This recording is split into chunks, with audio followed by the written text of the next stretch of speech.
So a model and a lawyer are sitting next to each other on this flight from LA to New York. And the lawyer says, hey, let's play this game. Let's do this. It'll be so much fun. And the model says, I'm kind of tired. I'd just like to get a little nap. And so she politely declines and rolls over towards the window and starts to try and take a nap. And then the lawyer persists, no, come on, this will be so fun. I'll ask you a question. If you don't know the answer, you give me $5. And then you ask me, if I don't know, I'll give you $5. And she said, no, I really am tired. I just want to get some sleep. Well, he's annoyingly persistent and says, how about this? If you don't know the answer to the question, you give me $5. But if I don't know it, I'll give you $500. Well, it catches her attention, and she thinks he's going to annoy her until she plays anyway, so she agrees to play. And he goes first. And he said, what's the distance from the Earth to the moon? Without saying a word, she reaches in her purse, gets $5, hands it to the guy.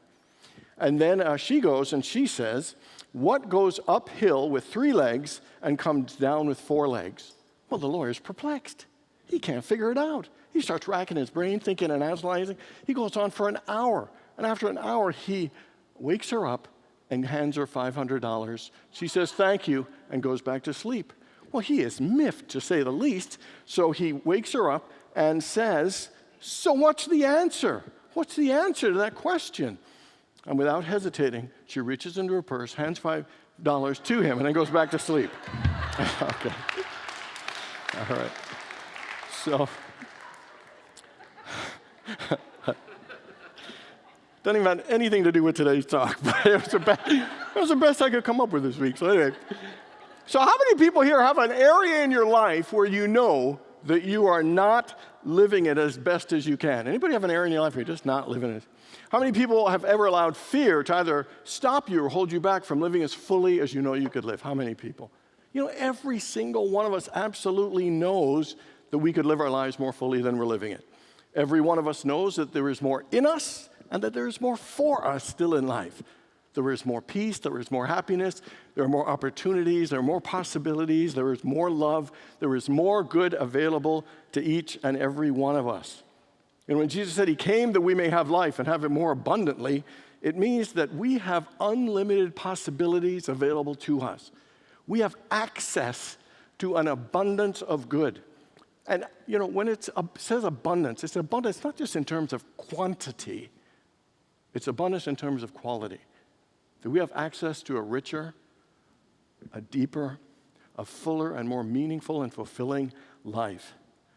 In the book of Matthew, chapter 22, verse 14, it says, many are called, but few are chosen. And I really believe that many are called, but few choose. There's no question we have been given the gift of an amazing life. And you know what's even more amazing? Is that we often choose not to live that amazing life as fully as we can. We know how great life is. We know of all the great possibilities, and yet we choose to not always live as fully as we can. Sometimes we don't even know how to live as fully. How many people remember the Mary Tyler Moore Show? Anybody? Yeah, we're dating ourselves. I was extremely young when it was on. So there was a favorite episode I have, and in it, Mary was in a bit of a funk. So she invited Ted and Georgette and Rhoda over to rearrange some of her furniture to help that get her out of a funk. So they rearrange and she's not happy with it. They're rearranging, not happy. And then she says, you know what? For my life to get better, it's not about rearranging my furniture. I got to rearrange myself, rearrange my life. And then Ted speaks up and says, if you want to change your life, I know exactly what you need to do. I know you. And I know what's wrong with your life. Every day you just wake up, you eat some breakfast, and you drive to work. You say hello to a couple of your friends. You do some work, you eat some lunch, you do some more work. You say goodbye to your friends, you drive home, you eat dinner, you sit down, you watch a little TV, you read a magazine, and then you go to sleep. Am I right? And she acknowledged she's right. And he said, well, if you want to change your life completely, this is what you've got to do, and you've got to do it starting tomorrow. I want you tomorrow to wake up and eat breakfast, and then drive to work, and then greet some of your friends. Then do some work. Have some lunch and do some more work. Then say goodbye to your friends, drive home, eat dinner, sit down, watch some TV, read a magazine, and then go to sleep, because it's not what you do, it's how you do it. And I'll tell you, even as a kid, That powerful message resonated with me and made a difference. It isn't what we do, it's how we do it.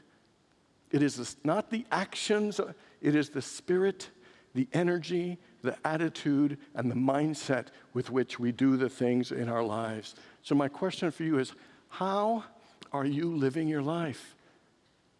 Are you happy with the way you're living your life? Is the spirit and the energy and the mindset and consciousness which you live the one that is having you live your life to the fullest? Or is there something you'd like to change?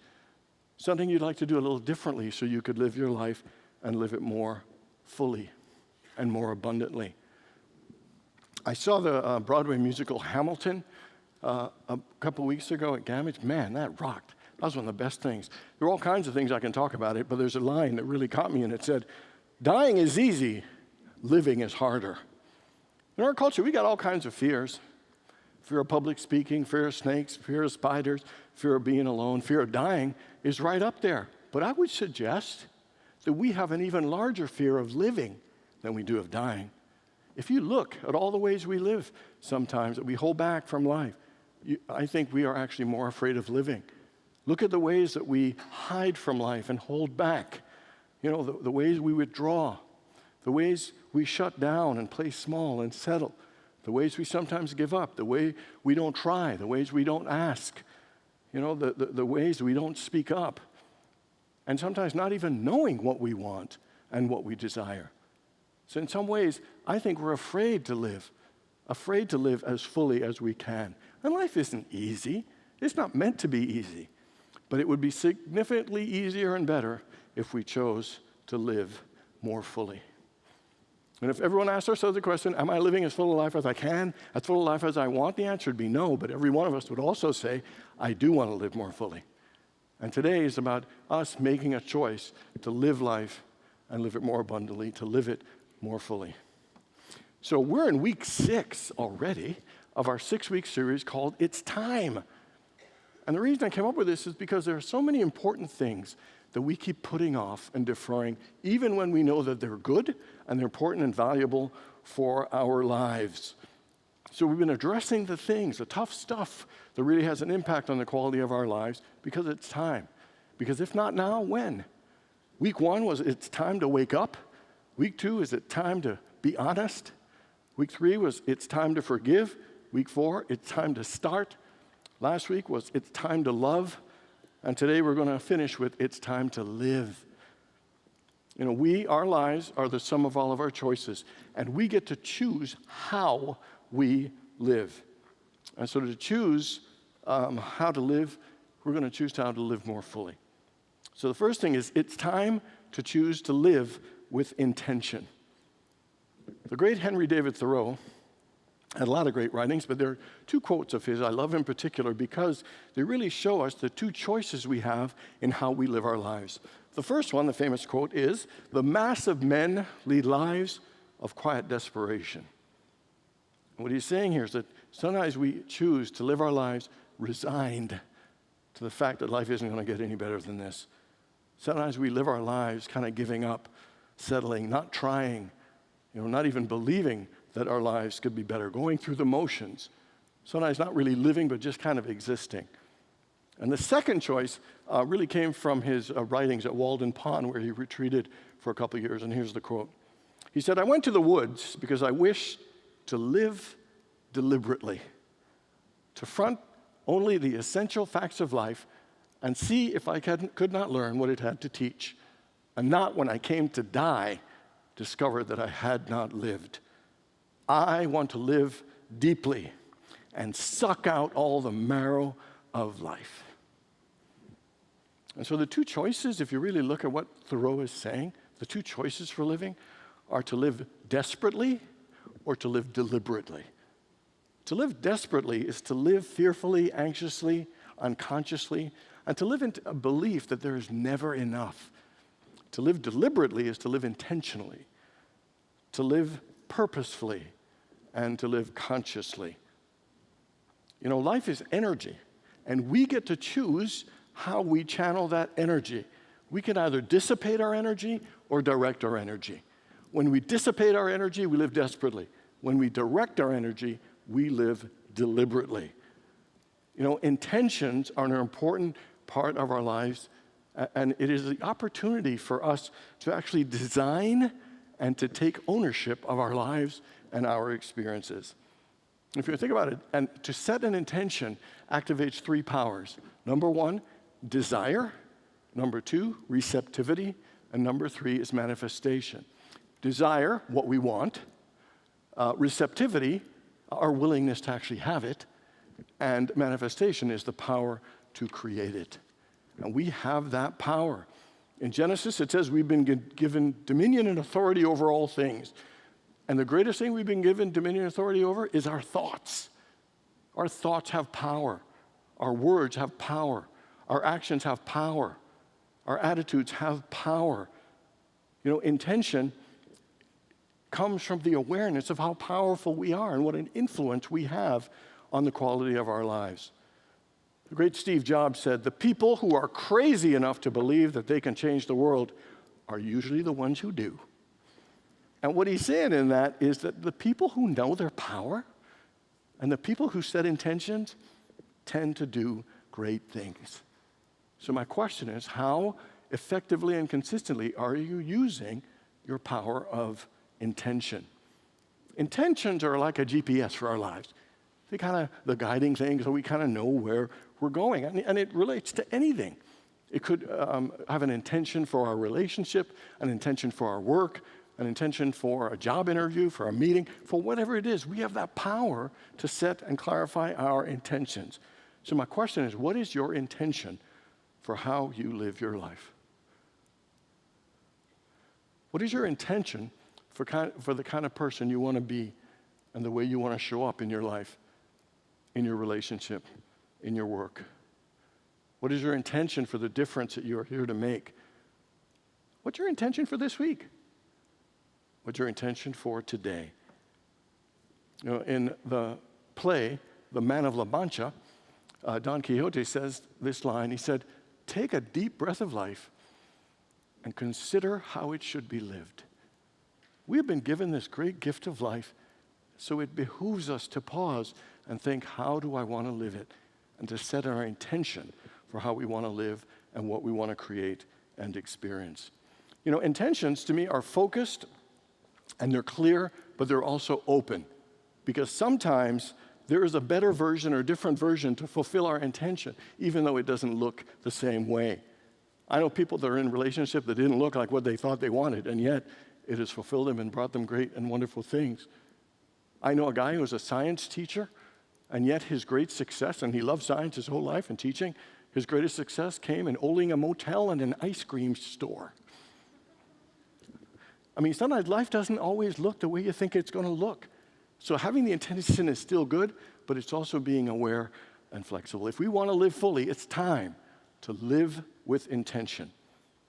The second thing, it's time to live with care and attention. If you look up the definition of the word deliberately, it means not only intention and to live on purpose, it means to live with care and attention. To live life with care is important. To care for yourself, to care for others, to care for work, to care for the environment, to care for animals, to care for all people, to care for our planet. You ever saw somebody do some work and you could tell they didn't really care? Anybody ever have that? Or have you ever seen somebody do work and you could feel how much care they put into it? It absolutely makes a difference. There's a famous quote that says, "People don't care how much you know until they know how much you care." And it's absolutely true. How important is it to live with care? The great Dale Carnegie, in his book, How to Win Friends and Influence People, says if you want to have an impact on people, if you want to experience success, if you want to be a happier person, the key and vital ingredient is to care. And he gives little steps like to care is to just show some interest in people. Smile, remember their name, be a good listener, and to affirm and appreciate others. Caring makes a difference. If we want to live our lives fully, caring and caring for others with care and attention is a vital and important thing. This past summer, there was the Olympics. We all remember all the competitions, all the winning. But one of the things we always remember, like, you ever seen a race and somebody fell, and then one of the other competitors actually helped them up and actually put in jeopardy their chances of winning? You ever saw demonstrations of care? I got to tell you, those things kind of last in me even longer than some of the winning. We think it's always about the spirit of competition. I think the spirit of care absolutely touches and inspires us, and we remember those things deeply. We remember watching it, and I guarantee you the person that fell and got help remembers, and the person who reached out and helped them remembers. There are ripples of benefit when we live our lives with care. And care and attention for people, but also care and attention for what's going on in our lives now. When Thoreau said to front only the essential facts of life and see if I could learn what it had to teach, and not when I came to die, discover I had not lived. What he's saying is, to front only the essential facts of life and learn, is to learn from what's in front of you right now. That is what is most essential. Sometimes when things are kind of hard in front of us, we tend to want to gloss over it, get by it as quickly as possible, avoid it at any cost. But what we're doing is denying ourselves the gift and the blessing and the good that it meant to teach us. And it prevents us from being fully alive. It prevents us from living life more fully by trying to avoid. Looking at what is before us is important, because if it's before us, if it's in our lives, it is absolutely meant for us. And we need to live it fully, and we need to face it fully. Life is always trying to teach us.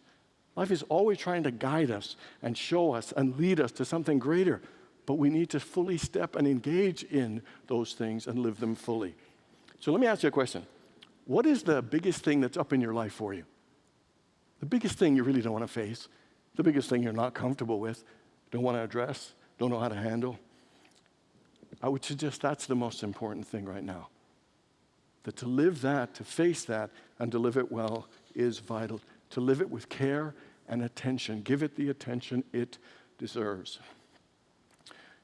So I was playing this a 9-hole golf course. Mainly it's 3 par and some 4.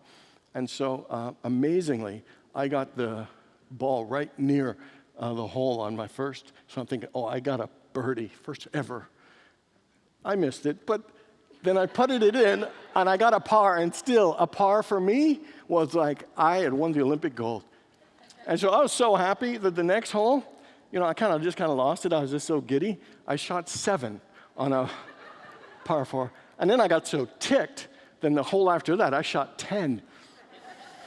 And the point I'm trying to make is that we need to have care and attention for what's before us. Whether it was good what happened in the past or not so good, we can't bring it into this moment. We need to have care and attention to what's going on in our lives. If we want to live our lives fully, we got to live it with care and attention. And the final thing is time to live with joy and gratitude.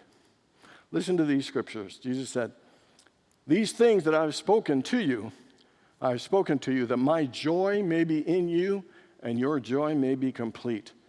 Paul said, "Count it all joy, brethren, when you face trials of any kind." He also said, "Rejoice in the Lord." Again, I say rejoice. And my favorite, "This is the day that the Lord has made. Let us rejoice and be glad in it." Rejoice means to express joy. We are meant to express joy in this life. And to express joy means that our mindset is in the awareness of how blessed we are, how wonderful the gift of life is, and how loved we are. And it does not wait until this happens or until we get this or that. It is in the awareness that we don't need or don't have to depend on outer things happening for us to experience the joy of life and the happiness of living. When was the last time you felt pure joy? Do you remember? And have you ever felt joy for no reason? I would suggest that joy is important for 3 things, probably more than that, but here are my 3. The first one is that life doesn't always go our way. Things don't always work. We have struggles and difficulties and challenges on an ongoing basis. So that if we just kept waiting for those things to be all right and all our ducks in a row to feel joyful, we never will. We have the power and the ability to experience joy in all situations. that there are things to be joyful about. Just being alive is something to be joyful about. Somebody once said you should be so joyful that even if they're running you out of town, get to the front of the line and act like you're leading the parade. So life isn't easy. Don't keep waiting to feel joy and gratitude. There's a lot always to be there. And the second one is life is precious. We have no idea how long it's going to last. Every moment is precious. Our spirits might be eternal, but these bodies have a limited shelf life. And so we got to enjoy it while we get to enjoy it. And that's a vital and important thing. So I've shared with you that my brother is going through pancreatic cancer. Got a 5% chance to live and really has been struggling. And so I was on my way with a friend to the Japanese Friendship Garden.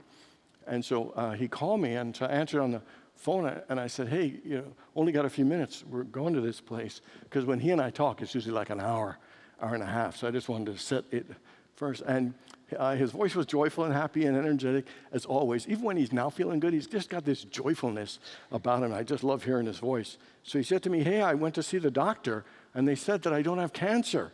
And I was like, what? I was just flipping out, woo-hooing, and just all this kind of stuff. And I was just absolutely shocked about it. And, and it's pancreatic cancer. So the doctor said, and he knows it, they could come back. But I was just so happy for that moment. I felt such joy at him feeling such joy. And in his usual way, he said, this was a team effort. We all did this together. And through his entire journey, every time he talks to me, even when he was in pain and suffering, he's always, so how are you doing? How's your life going? And I got to tell you, it cannot help but fill me with such joy and gratitude. And the bottom line is, life is always precious, with or without cancer. That every moment, we don't know how long it's going to be. So why not live it with joy? Why not live it with gratitude? Because there is so much for us to be thankful for. To me, joy and gratitude are similar, because how can you be grateful without being joyful? And how can you be joyful without being grateful? They're sort of interconnected. But it is a way of how to live our lives, of a choice of how to live our lives. The mystic Joseph Campbell said this. He said, people say we're all seeking a meaning for life. I don't think that's what we're seeking. I think we're all seeking an experience of being alive, so that our life experiences purely on the physical plane will have resonance with our own innermost being and reality, so that we actually feel the rapture of being alive. That's what we're all looking for, is to feel fully alive, to feel fully engaged in life every moment. We are here to live life and live it more abundantly. We are here to live life more fully and to be fully alive. And the way to do that is to connect with our innermost being and to live from that place. It is to live with intention, live with care and attention, and to live with joy and gratitude. If you want a better life, it's time. It's time to wake up. It's time to be honest. It's time to forgive. It's time to start. It's time to love. It's time to live. God bless you all. No, you don't have to do that.